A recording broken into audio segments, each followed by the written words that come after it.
दोस्तों शायद आप लोग सोचते होंगे कि आपके देश में बहुत ही ज्यादा करप्शन होती है और पॉलिटिकल पार्टीज आपके देश को पूरी तरह से लूटकर बर्बाद कर रही हैं। लेकिन यहाँ पर मैं आप सभी को बता दूं कि दुनिया के कुछ ऐसे चुनिंदा देश भी हैं जहाँ पर करप्शन का लेवल बहुत ही ज्यादा है।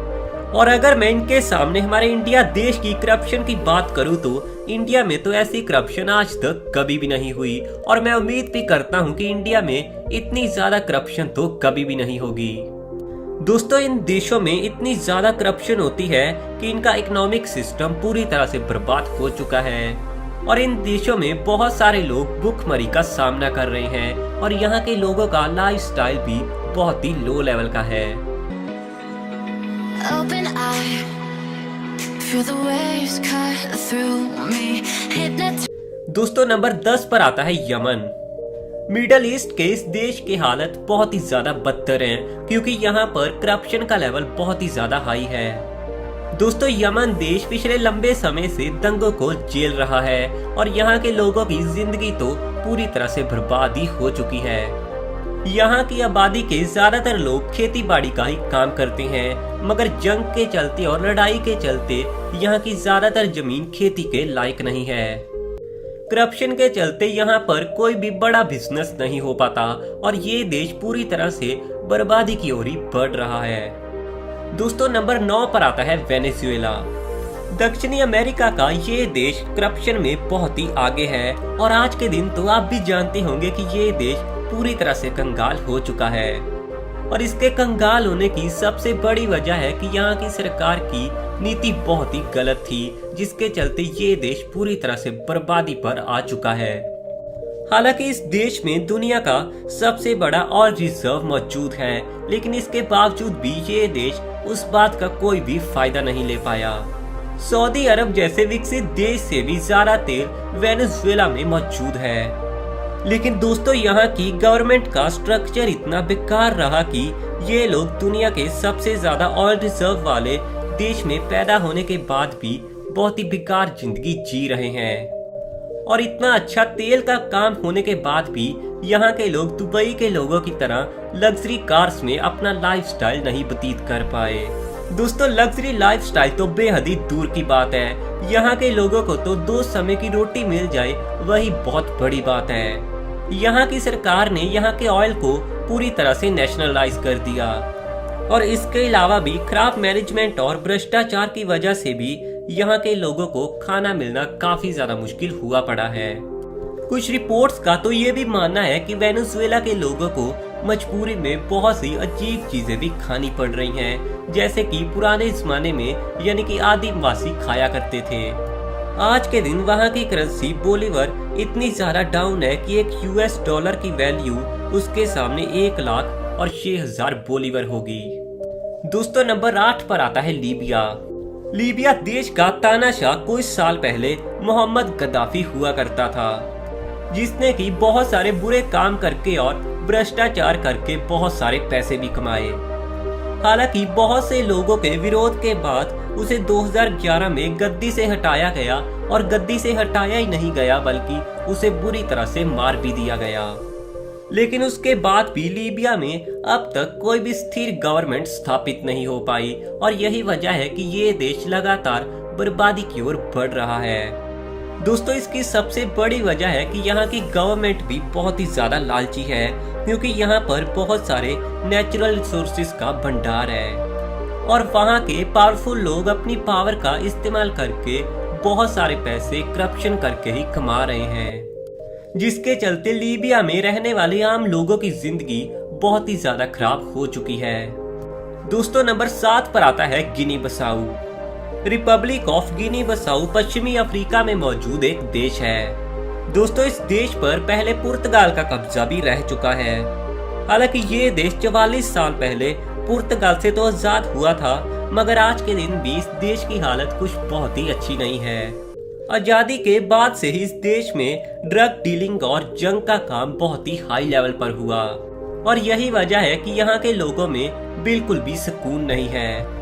यहाँ की पुलिस, गवर्नमेंट और बहुत बड़े बड़े बिजनेसमैन करप्शन के मीठे जहर के बहुत बड़े तरीके से शिकार बन चुके हैं और करप्शन ने इस देश को पूरी तरह से डुबा दिया है। दोस्तों इस देश के कितने ज्यादा बुरे हाल हैं इसका पता आपको इसी बात से चल सकता है कि 2000 में यहाँ पर सिविल वॉर भी हो चुकी है। दोस्तों नंबर 6 पर आता है अंगोला। अंगोला देश दक्षिणी पश्चिमी अफ्रीका का एक देश है। इस देश को पुर्तगाल से आजादी 11 नवंबर और 1975 को मिली थी, लेकिन आजादी के बाद से ही इस देश के हालत भी बहुत ही खराब हुए हैं और आजादी के बाद तो ये देश बद से बदतर हुआ है। अंगोला देश में ऑयल रिजर्व मौजूद थे, जिसके लिए ये देश पूरी दुनिया में काफी ज्यादा फेमस भी है। लेकिन लालची गवर्नमेंट और बहुत ही बड़े ओहदे पर यहाँ पर जो लोग हैं वो बहुत ही ज्यादा करप्शन का शिकार हुए पड़े हैं, जिसके चलते ये देश हर दिन के साथ ही बर्बाद हो रहा है। यहाँ की गवर्नमेंट और बड़े बड़े बिजनेसमैन करप्शन के चलते ही हर दिन के साथ बहुत ही अमीर हो रहे हैं, लेकिन आम जनता यहाँ पर बहुत ही दुख भरी जिंदगी व्यतीत करती है। दोस्तों ऑयल रिजर्व होने के चलते ही इस देश में बड़े बड़े बिजनेसमैनों के और पॉलिटिशियन के बच्चे बहुत ही बड़ी बड़ी कार्स में चलते हैं और यहाँ के बच्चे पोर्शे, BMW और बेंटली जैसी कार्स में चलते हैं। लेकिन अगर मैं बात करूं तो यहाँ के बच्चों के लिए कोई भी अच्छा स्टडी सिस्टम या फिर कोई भी हेल्थ का अच्छा सिस्टम बिल्कुल भी मौजूद नहीं है।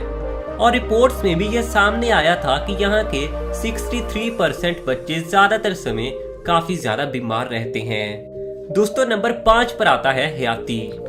ये देश कैरेबियन सागर में बसा हुआ एक छोटा सा देश है। दोस्तों इस छोटे से देश की आबादी 1 करोड़ और 12 लाख के आसपास है और यहाँ पर भी करप्शन का लेवल बहुत ही ज्यादा बढ़ा हुआ है। दोस्तों असल में इस देश में करप्शन 2009-10 में सबसे ज्यादा ऊपर गया है और जिसके बाद से ये देश पूरी तरह से बर्बाद हुआ। 2010 में खतरनाक भूकंप के चलते ही इस देश के 3 लाख लोग मारे गए थे और जो बाकी का नुकसान हुआ था उसकी भी भरपाई करने में यहाँ की सरकार पूरी तरह से असफल रही और जो प्रॉब्लम्स उसके बाद लोगों को आई थी सरकार उसे दूर करने में बिल्कुल भी समर्थ नहीं थी और इसी मुश्किल समय में बहुत सारे बड़े बड़े बिजनेसमैनों ने और गवर्नमेंट ने भी करप्शन का ही सहारा लिया और करप्शन के चलते आज के दिन इस देश के ये हाल हैं कि ये बहुत ही ज्यादा डाउन जा रहा है और यहाँ के लोगों का लाइफस्टाइल भी हर दिन के साथ ही बेकार हो रहा है। दोस्तों नंबर 4 पर आता है सूडान। सूडान देश में पिछले कई सालों से हालत बहुत ही ज्यादा खराब चल रही है और यहाँ के लोगों की हालत सुधरने का जरा भी नाम नहीं लेती। यहाँ पर लड़ाई दंगे तो हर समय होना काफी ज्यादा आम बात हो चुकी है। दोस्तों इस अफ्रीकी देश में भी काफी सारे नेचुरल रिसोर्सेज पाए जाते हैं, जिनके चलते यहाँ के लोगों की लाइफ पूरी तरह से बेस्ट हो सकती थी, लेकिन करप्शन के चलते ही ये देश पूरी तरह से बर्बाद हो चुका है और यहाँ के लोगों की लाइफ बहुत ही ज्यादा बेकार है। और अगर मैं बात करूँ तो इस समय इस देश का जो प्रेसिडेंट है वो खुद एक बहुत बड़ा क्रिमिनल है और बहुत बड़ा करप्शन का खिलाड़ी भी है। 1999 से यहाँ के प्रेसिडेंट बनने के बाद यहाँ के प्रेसिडेंट ने ह्यूमन राइट्स को बहुत ही बुरी तरह से डैमेज किया है।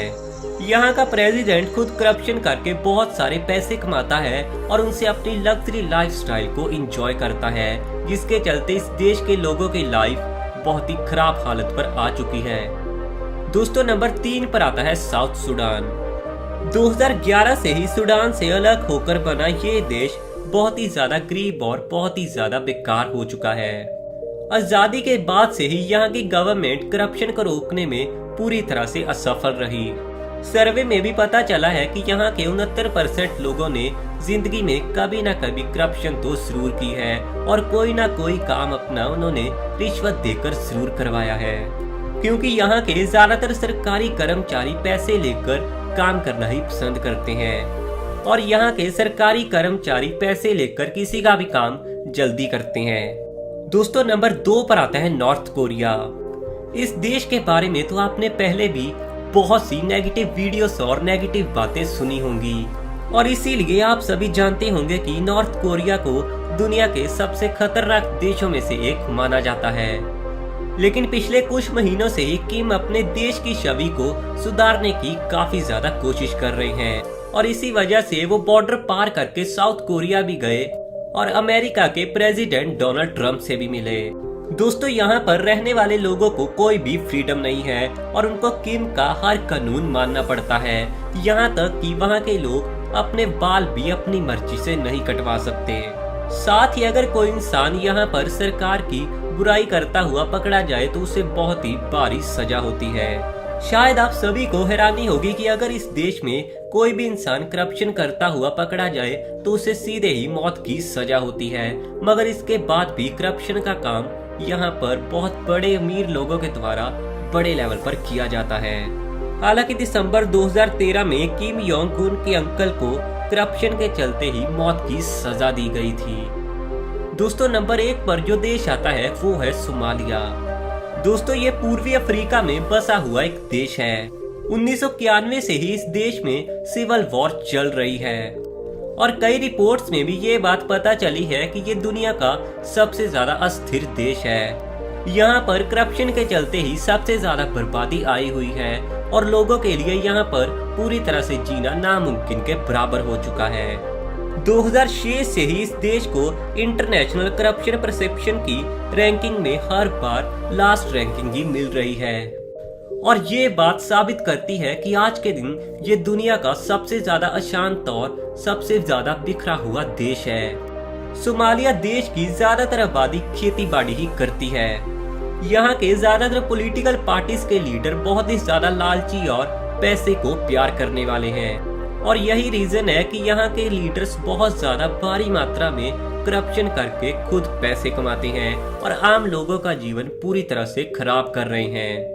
तो दोस्तों ये थे दुनिया के वो 10 सबसे ज्यादा करप्शन करने वाले देश जो आज के दिन बहुत ही अशांत देश हैं। अगर आपको ये वीडियो पसंद आई हो तो वीडियो को लाइक करने के साथ ही वीडियो को सबके साथ शेयर भी जरूर करना और अपने खुद के चैनल को सब्सक्राइब करने के साथ ही हमारे साथ फेसबुक और इंस्टाग्राम पर भी जरूर जुड़ना।